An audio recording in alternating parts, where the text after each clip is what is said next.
بسم اللہ الرحمن الرحیم۔ آج کا سوال، صالح ترین افراد کیوں مشکلات کا شکار ہوتے ہیں جبکہ مجرم اور گناہ گار آرام دہ زندگی گزارتے ہیں؟ جواب،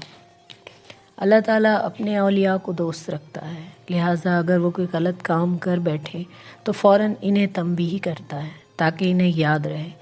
اس لیے قرآن مجید میں فرمایا، اگر پیغمبر کسی ایسی بات کو ہم سے منسوب کر دیں جو ہم نے نہ کہی تو ہم اپنی قدرت سے انہیں پکڑ لیں گے۔ اور پھر فرماتا ہے سورہ حاقہ آیت نمبر 44 اور 45 میں، اور اگر وہ ہم پر ایک بات بھی بنا کر کہتے تو ضرور ہم ان سے بقوت بدلہ لیتے۔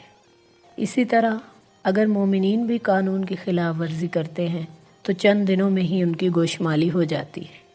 لیکن اگر یہ کام نااہل افراد کریں تب اللہ تعالیٰ انہیں مہلت دیتا ہے اور مہلت تمام ہوتے ہی انہیں ہلاک کر دیتا ہے، جیسا کہ وہ سورہ کہف آیت نمبر 59 میں فرماتا ہے، ہم نے ان کی بربادی کا وعدہ کر رکھا ہے،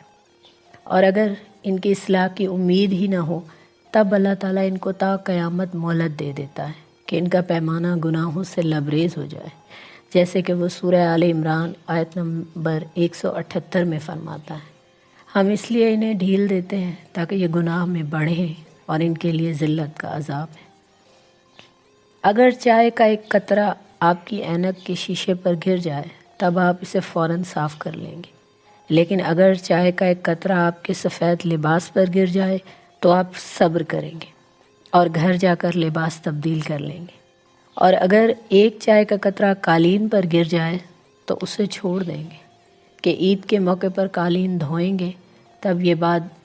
یہ بھی صاف ہو جائے گا۔ اللہ تعالیٰ بھی ہر ایک سے اس کی حالت کے مطابق برتاؤ کرتا ہے کہ جس کی بنیاد اس کی روح کی بلندی یا پستی سے جڑی ہوتی ہے جو سزا میں تاخیر کا باعث بنتی۔